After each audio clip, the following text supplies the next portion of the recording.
Hello friends, welcome back to my channel Unique Education Adda. Today we'll be discuss about psychopedagogy part 19. So let's start without your losing time.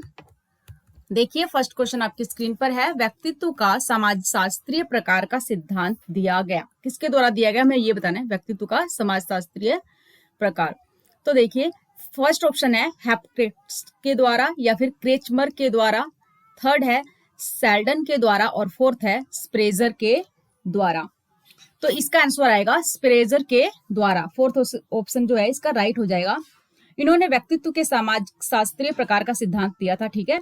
और इन्होंने कौन सी पुस्तक लिखी थी? Type of man. ये भी question पूछा जा सकता है आपके पेपरों में, ठीक है। तो ये पता होना चाहिए। इन्होंने पुस्तक लिखी थी कौन सी? Type of man. और इन्होंने सिद्धांत कौन सा दिया था? व्यक्तित्व के समाज शास्त्रीय प्रकार का सिद्धांत दिया था, ठीक है।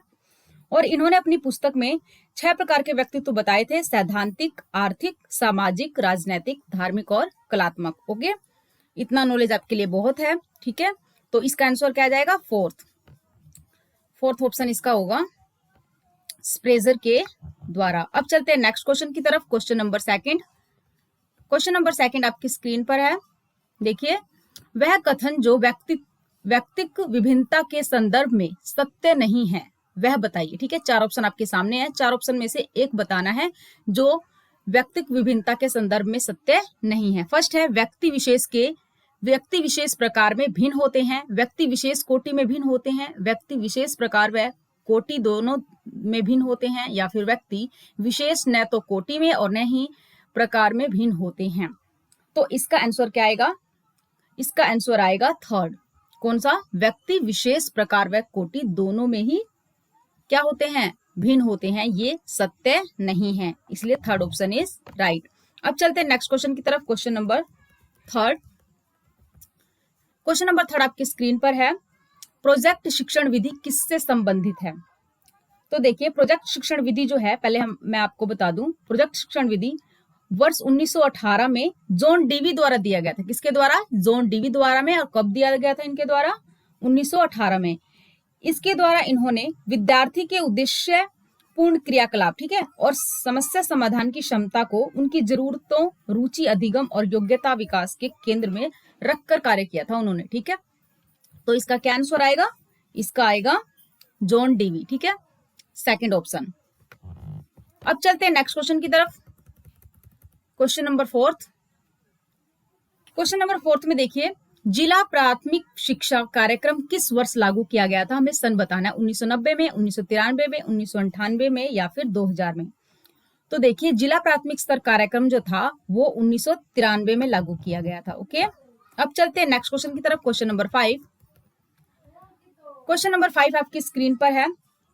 शिक्षा का उद्देश्य है अच्छा नागरिक बनाना, ठीक है, या फिर ऐसे व्यक्तियों का निर्माण जो समाज के लिए उपयोगी हो, व्यवहारिकता का निर्माण करना, या फिर उपरोक्त सभी। तो देखिए, शिक्षा का तीनों ही उद्देश्य है। अच्छा नागरिक भी बनाना है, ठीक है, और व्यक्तित्व का निर्माण करना भी है, समाज ऐसे व्यक्ति का निर्माण करना जो समाज के लिए उपयोगी भी हो, ठीक है। तो ऑप्शन फोर्थ क्या हो जाएगा? राइट हो जाएगा। अब चलते हैं नेक्स्ट क्वेश्चन की तरफ। क्वेश्चन नंबर 6 आपकी स्क्रीन पर है।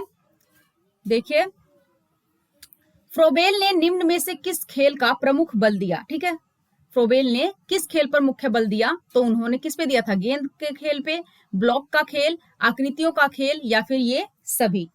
तो इसका आंसर आएगा गेंद के खेल पर। क्यों? क्योंकि फ्रोबेल को खेल प्रणाली का जन्मदाता माना जाता है, ठीक है।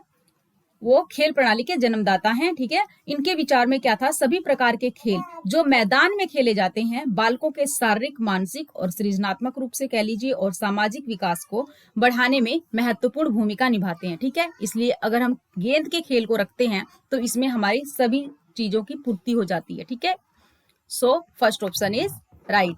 अब चलते हैं हम नेक्स्ट क्वेश्चन की तरफ। Question number 7। देखिए, क्वेश्चन नंबर 7 आपकी स्क्रीन पर है। प्रयोगात्मक विधि को सर्वप्रथम प्रस्तावित किया, ठीक है, किसने प्रस्तावित किया था? तो देखिए, प्रयोगात्मक विधि को विल्हेम्स वुड ने प्रस्तावित किया था, ठीक है, इसलिए थर्ड ऑप्शन इसका राइट हो जाएगा। अब चलते हैं नेक्स्ट क्वेश्चन की तरफ। क्वेश्चन नंबर 8 आपकी स्क्रीन पर है।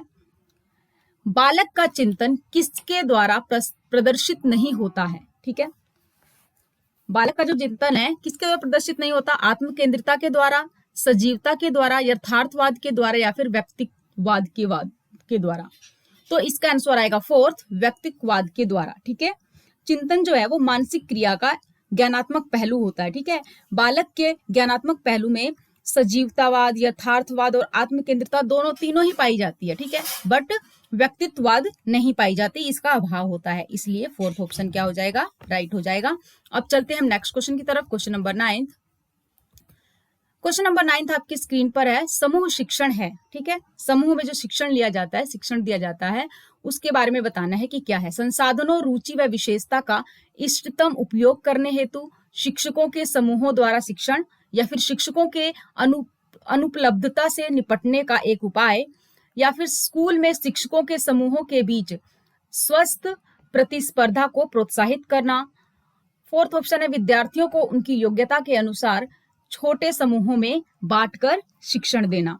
ठीक है, तो देखिए जो समूह शिक्षण है, समूह शिक्षण है क्या पहले ये समझ लेना जरूरी है। ठीक है, तो समूह शिक्षण से तात्पर्य शिक्षकों के उस समूह से है जिसमें शिक्षण की व्यवस्था उस प्रकार से की जाती है कि संसाधनों तथा रुचियों का इष्टतम उपयोग हो। ठीक है, संसाधन भी अधिक से अधिक मौजूद हो। ठीक है, और बच्चों की रुचियों के अनुसार उन्हें ये चीज पढ़ाया जाता हो। ठीक है, तो उसको हम बोलते हैं समूह शिक्षण।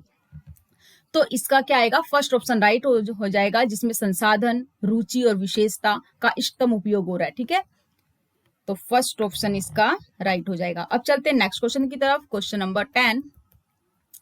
देखिए क्वेश्चन नंबर 10 आपकी स्क्रीन पर है, बाल अंतर्बोध यानी कि एपरसेप्शन परीक्षण का निर्माण किसने किया? ठीक है, तो देखिए बाल अंतर्बोध परीक्षण जो है ना, जिसको हम CAT यानी कैट के नाम से भी जानते हैं। ठीक है, का प्रतिपादन किसने जो हुआ था, कब हुआ था? 1949 में लियोपोल्ड्स बेलक के द्वारा हुआ था। ठीक है, और सोमना सोरेल जो थी बेलक के द्वारा किया गया था, और यह मर्रे की जरूरतों पर आधारित सिद्धांत है। ठीक है, तो जो बेलक हैं इन्होंने इनका निर्माण किया था। सेकंड ऑप्शन इसका क्या हो जाएगा? राइट हो जाएगा। ठीक है, आशा है आपको ये सारे क्वेश्चन अच्छे से समझ में आ गए होंगे। ठीक है, ओके, थैंक यू। कल फिर मिलेंगे नेक्स्ट पेडागोजी क्वेश्चनों के साथ। प्लीज